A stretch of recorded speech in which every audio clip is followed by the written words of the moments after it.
Hey, it's me again. Ahoy, mateys. It's time for the Trucker John Livestream. Gonna be a good time. Oh, yeah. Gavin Newsom had an opportunity to have millions of gallons a week, a day, millions and millions of gallons come down from the north. And I was able to get him federal approval from that, from the Department of Commerce of all departments. I didn't realize it would go through Commerce. I would have thought environmental, but it goes through Commerce. I got all of the approvals, and he said, I don't want to sign it. I don't want the water. CNN's Daniel Dale is joining us for a fact check of some of this. So, Daniel, can you tell us about what Trump said there? Is it true?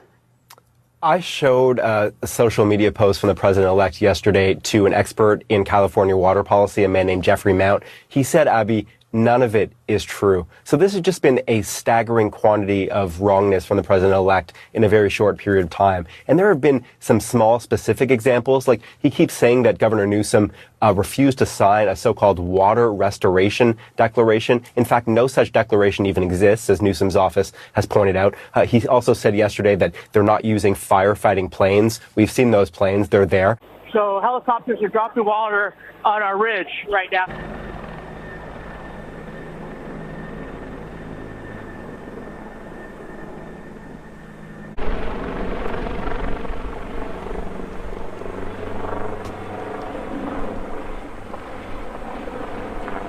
She's back in the Palisades, and I understand that you have another structure burning behind you. Coming to you again.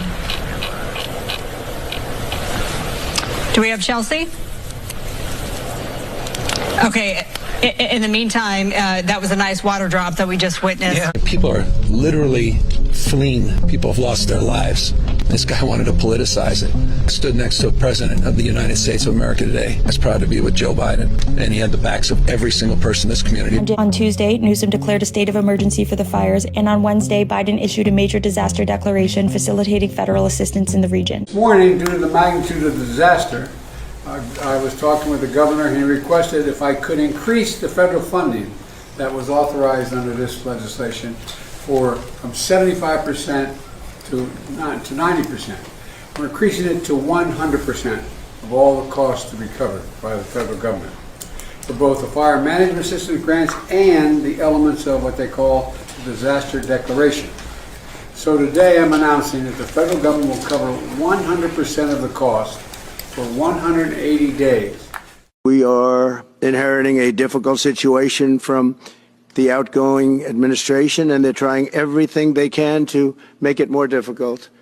Inflation is continuing to rage, and interest rates are far too high. The economy is incredibly strong, as you guys talked about a little bit yesterday, and in fact, Trump is inheriting the opposite of what he says he's inheriting. Jobs is a great place to start. This report shows U.S. employers added 256,000 jobs in December, significantly more than expected.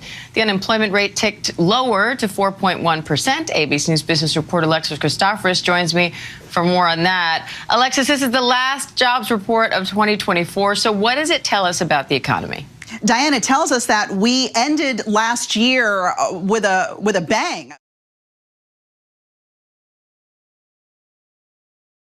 Trump will not be able to visit these countries. Donald Trump is now a convicted felon. This means he won't be able to visit many countries that don't allow convicted felons to enter. No Canada or Mexico for Trump anymore. Cuba and the Dominican Republic are also off limits.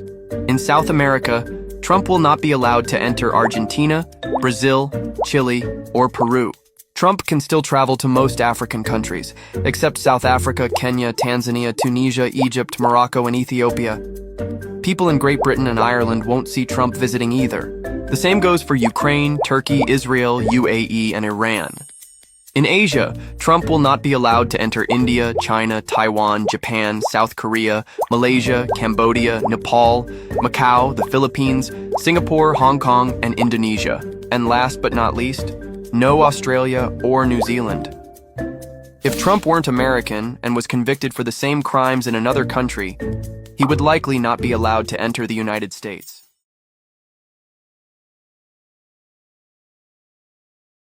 Donald Trump. Just think about the history there.